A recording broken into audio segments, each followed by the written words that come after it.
Good evening, কেমন আছেন সবাই? আশা করছি খুব খুব ভালো আছেন। এই ভিডিওটা না আমার রবিবারের ছিল। ওই যে শনিবার যখন মেয়েকে আনতে গেলাম তখন এই যে চিকেনটা নিয়ে এসেছিলাম, সেই চিকেন দিয়েই আজকে একটা বিরিয়ানি বানিয়ে ফেললাম।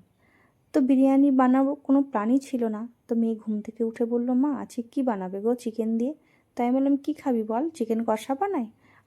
বললো, না না চিকেন কষা খাবো না, তুমি যে ওই যে তামিলনাড়ু থাকতে যে বিরিয়ানিটা বানাতে, আমাকে ওটাই বানিয়ে দাও না।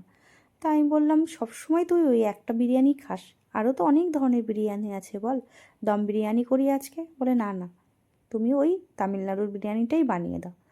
ঠিক আছে, চল তাহলে বানিয়ে দিই। তো বিরিয়ানি বানানোর তো কোনো প্রস্তুতি আগে ছিল না, সেই জন্য ঘরেই অনেক কিছু ছিল না। তো আমিও ব্লিঙ্কিট করে দিলাম, তো ব্লিঙ্কিট এসে আমাকে ডেলিভারিটা দিয়ে গেল। আর এই যে ফ্রিজ থেকে আমি মাংসটা আগেই বের করে রেখেছিলাম, যেহেতু কিছু তো একটা বানাবো বলেই ভেবেছিলাম, কিন্তু বিরিয়ানি বানাবো সেটা ভাবিনি।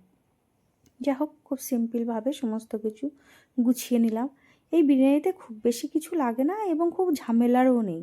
খুব সাধারণ আইটেম দিয়েই বিরিয়ানিটা বানানো, আর এর মধ্যে শুধু একটা জিনিসই এক্সট্রা লাগে, সেটা হচ্ছে ধনেপাতা, পুদিনা পাতা আর টক দই। বাস এই পেস্টটা দিলে এই বিরিয়ানির টেস্টটাই আলাদা হয়ে যায়।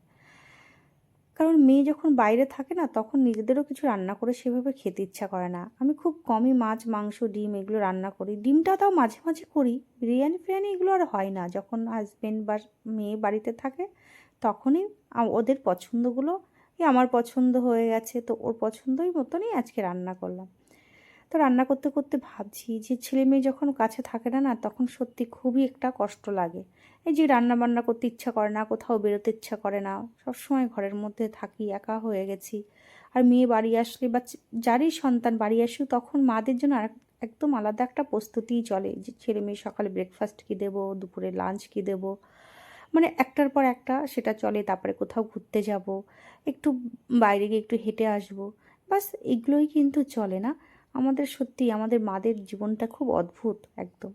যাই হোক, বিরিয়ানিটা রান্না করতে শুরু করে দিলাম।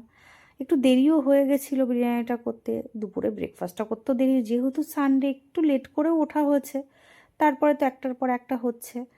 তো যা হোক, আমি বিরিয়ানিটা তেলটা গরম করে প্রথমে গরম মশলাগুলো দিয়ে পেঁয়াজটাকে ভাজলাম, তারপরে আদা রসুন বাটাটা দিয়ে দিলাম, দেওয়ার পরে কাঁচা লঙ্কা টমেটোটা দিয়ে বেশ মাংসটাকে সুন্দর করে কষিয়ে নিচ্ছি।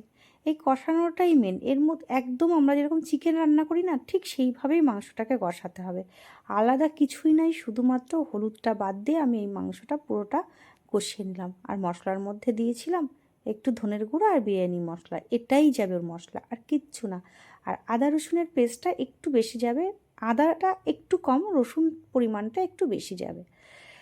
আর এইটা ধুয়ে এবার চিকেনগুলো দিয়ে দিচ্ছি, দিয়ে দেওয়ার পরে সুন্দর করে কষিয়ে নিতে হবে, একদম খুব সুন্দর করে কষিয়ে নিতে হবে।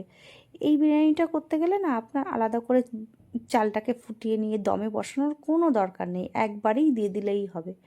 এইটা না আপনি তামিলনাড়ুর সাইডে যদি কেউ ঘুরতে যান, তাহলে দেখবেন ওখানে স্ট্রিট ফুড বা যেখানে মানে বিরিয়ানি পাবেন, এই বিরিয়ানিটাই আপনাকে দেবে। কিন্তু এখানে একটা কথা আছে, এখানে ওরা চালটা কিন্তু আলাদা ব্যবহার করে। ওরা হচ্ছে আমাদের ওখানে গোবিন্দভোগ চালের মতন এক ধরনের চাল ব্যবহার করে, যেটা আমি করিনি, আমি বাসমতি রাইসটাই করেছি। যেহেতু আমার এখানে চাল অল্প আছে গোবিন্দভোগ, আর মানে এতগুলো মানুষের হবে না, আমরা তিনজন খাবো, তিনজনের মতন হবে না, তাই আমি বাসমতিটাই করি। সবসময় আমি বাসমতি দিয়েই বেশি করি, কারণ অ্যাভেলেবেল নেই যেহেতু গোবিন্দভোগটা। গোবিন্দভোগ দিলে এই বিরিয়ানির গন্ধটা একটা আলাদা লেভেলের নিয়ে যায়। যাই হোক, এই যে দই দিয়ে ধনেপাতা আর পুদিনা পাতাটা আমি বেটে নিলাম, তারপরে আমি মাংসের মধ্যে দিয়ে দেব। এটা দিলে না মাংসের কালারটাও একদম চেঞ্জ হয়ে যায় এবং আলাদা একটা সেন্টই বেরোয়। এমনি এরকমভাবে কষা অবস্থায় কিন্তু আপনি রুটি বা পরোটার সাথে মাংসটা খেতে পারবেন, খুব ভালো লাগবে। তারপরে যে চালটা আমি ভিজিয়ে রেখেছিলাম, সেই চালটা আমি ধুয়ে দিয়ে দিলাম। দেখুন কি সুন্দর করে দিয়ে দিচ্ছে, এর মধ্যেই হয়ে যাবে। অনেকে হয়তো ভাববেন যে চালে মাংসতে মিশিয়ে দিচ্ছে, এটা আবার কি, এটা আবার কিসের বিরিয়ানি, কিন্তু আপনারা করে দেখবেন। আর আপনারা যদি কেউ কুন্নুর স্টেশনে যান, কুন্নুর স্টেশনের পাশে যে হোটেলগুলো আছে, বড় বড় হোটেলগুলো, সেখানে বা যে কোনো হোটেলেই আপনি যদি যান, গিয়ে যদি বিরিয়ানি খেতে চান, আপনাকে কিন্তু সেম টেস্টে এই বিরিয়ানিটাই দেওয়া হবে। হয়তো কালারের একটু ডিফারেন্স হতে পারে, আর চালের ক্ষেত্রে একটু ডিফারেন্স হতে পারে, একদম এরকম দেখতে হবে। এগুলো রায়তার সঙ্গে, মানে দইয়ের রায়তা সঙ্গে খেলে কিন্তু খুব ভালো লাগে। বাস আমার তৈরি হয়ে গেছে বিরিয়ানি, এবার খাবারের পালা। যাক মেয়েকে দিয়ে দিলাম খেতে।